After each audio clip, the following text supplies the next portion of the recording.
In this video, I'm going to show you how to add Cash App to Albert. So please watch the video until the end and follow this tutorial step by step to avoid making mistakes. So let's get started. So these steps to add your Albert debit card inside Cash App are as follows. So first, open the Cash App application and log into your account. Next, tap on your profile icon.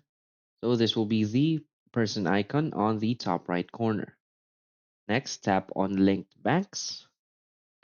Now tap on linked card.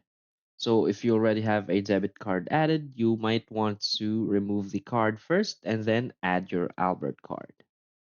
Now enter your Albert debit card number and other details. Now just follow the on-screen instructions and complete the verification process. Once done, your Albert account will now be linked into Cash App. So that's it. So if you find this video helpful, please hit like and subscribe. Thanks.